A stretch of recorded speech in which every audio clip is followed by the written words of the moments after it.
Warning. The Savage Nation contains adult language, adult content, psychological nudity. Listener discretion is advised.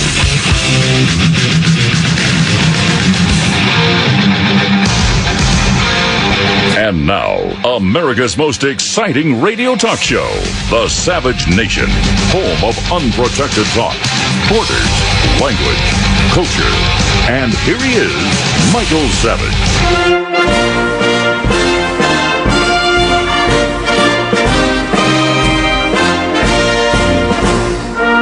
ISIL does not represent Islam. It is not representative in any way of the attitudes of the overwhelming majority of Muslims.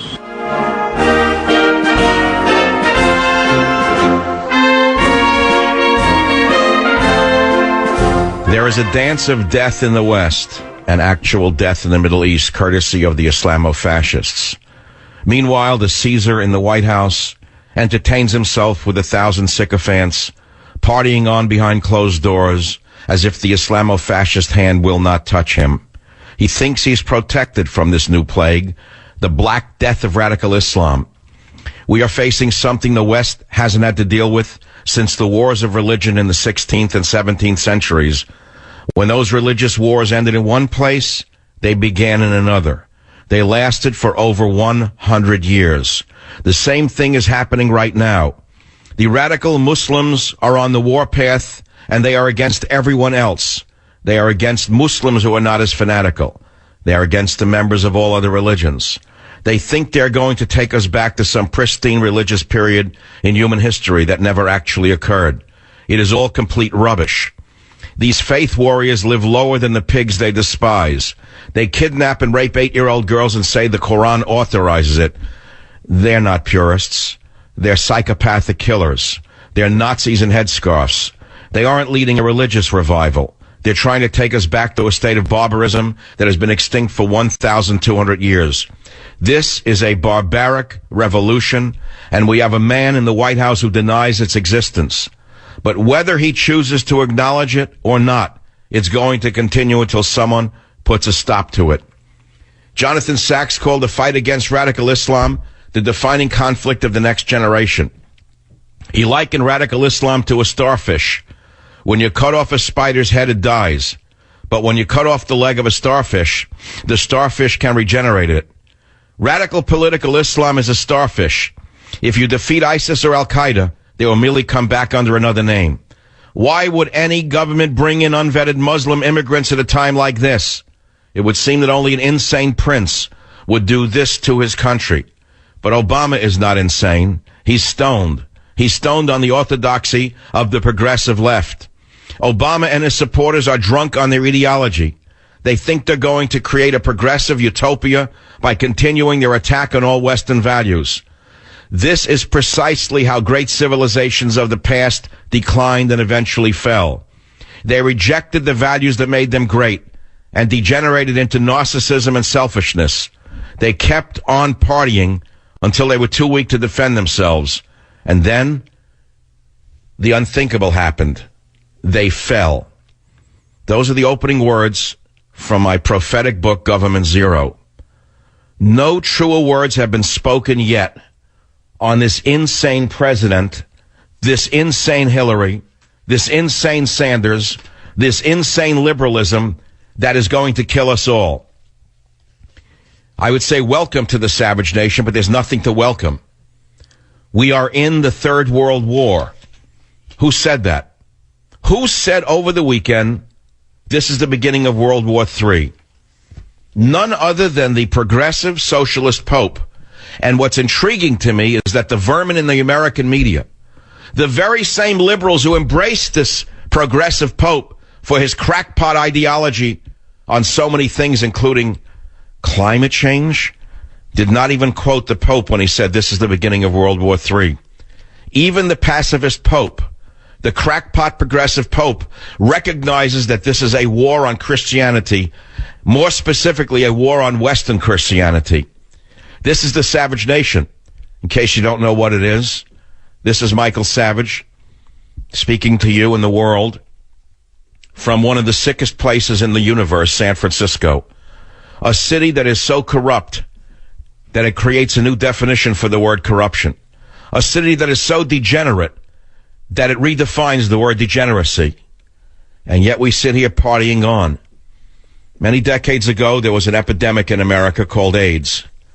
And when the epidemic occurred, there were gay people in the community themselves, in the gay community, which was ground zero for the AIDS epidemic, who said, we've got to understand that we are the epicenter of this epidemic. One of them died from AIDS. His name was Randy Schultz. And he wrote a book called And the Band Played On. He himself tried to criticize the insanity of his own group. And they roundly excommunicated him from their own group for telling them the truth. I stand here before you on this microphone, in front of this microphone, trying to ring the bell of sanity in a world of insanity. We have leaders who are so spineless or insane or drugged that they're not leaders, they're going to kill all of us. As I stand here, I watched your president speak today in Turkey, and even though I am perhaps one of his harshest critics, I saw a man speak today who was not only clueless, but clearly deranged. He was so deranged that even the liberal, progressive reporters in the audience sat with their mouths agape as they listened to the rubbish coming out of the thin man's mouth. The empty suit was never more empty. The fallacy of Obama as a leader was never more clear, even to those reporters who are given to liberal progressive values, if you want to call them values. They stood there shocked by what he was not saying, and more so shocked by what he was saying. And so that begins the program. We're facing an enemy that's been at it for 1,200 years.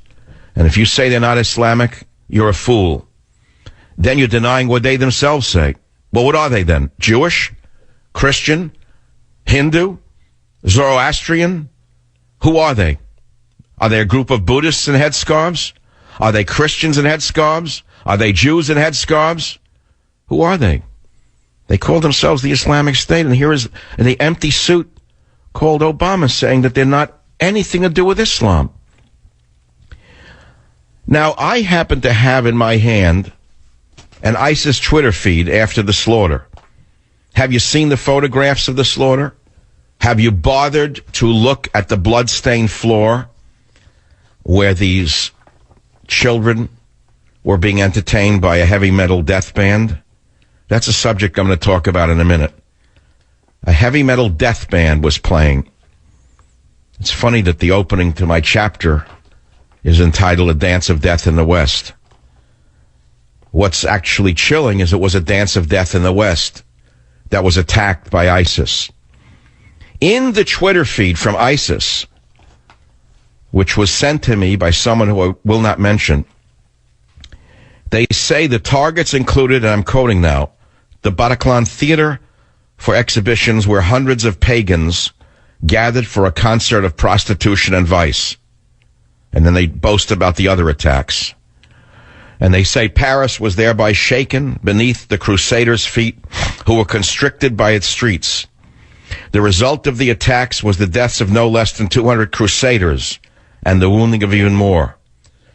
And they write this, Mr. Obama, all praise, grace, and favor belong to Allah. So far as I know, Allah is not the leader of Buddhism or Hinduism or of Christianity, Mr. Obama. Are you insane? I personally believe that Obama is insane. I have said this for several months now. We have an insane leader who is getting away with virtual insanity right before our eyes because no one dares call it insanity.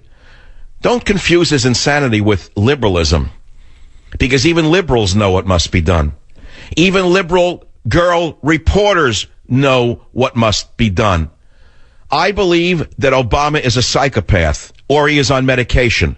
In either case, he is putting the world at danger. How shocking is it that the imbecile of Europe, which is how ISIS refers to Hollande, they called him the imbecile of Europe, which is quite shocking in the fact that when you look at him, he looks like the imbecile of Europe. If you look at 19th century daguerreotypes of madhouses, that's not too far from what he appears to be, an imbecile. So the socialists in the EU pick imbeciles not to run their nations, but to run their nations off the rails. The imbeciles are the people who let this go on. As I said to you, this is supposed to be a nation of the people, by the people, and for the people. Is that what we have, or do we have government zero, where there are no borders, no language, and no culture? How insane is a man who says at a time like this that not only is he not going to stop the influx of male, Muslim, Syrian refugees of military age, but he's going to double down and bring in more? If this is not insanity, tell me what it is. If this is not insanity, tell me what it is. You know, there's an old saying that any man can make a mistake. But if a man makes the same mistake twice, he's stupid. I learned that in high school. Apparently, nobody dared criticize Barry from Honolulu. They were afraid to criticize Barry from Honolulu. He has never been chastised or criticized in his life. So therefore, he is perfect. Therefore, he can never be wrong. Therefore, he can never doubt any of his positions. That, my friends, is the mark not of stupidity, but of insanity. Yes, if you make the same mistake twice, you're stupid. But if you make it 3 times, 4 times, 5 times, need I list all of the attacks by Muslims in the world? What would you call that if not insanity? You could say you're putting your head in the sand. I wouldn't say that. Now, there are those who would argue that Obama's not insane at all. He's actually working for the other side. They would say he is part of the Muslim Brotherhood. I've read all of it. I've seen all of the literature. That he is right out of the show Homeland. He's a deep cover plant who was put in office to destroy the West. I don't have to go there because it doesn't matter whether that's true or false. I could dismiss it. It wouldn't matter. It wouldn't matter whether he is or he isn't. Because if he is, he wouldn't be doing anything different than what he's doing now. And if he isn't, he's doing all he can do to keep the West weak for further attacks. And so it leads us back to the question of what are we supposed to do about this dance of death in the West? How are we supposed to deal with a government that is blind, deaf, and dumb to the people's wishes? How do we deal with government zero? How do we deal with president zero? That, my friend, those, my friends, are the only questions we will talk about today on the Savage Nation. Be here or be nowhere.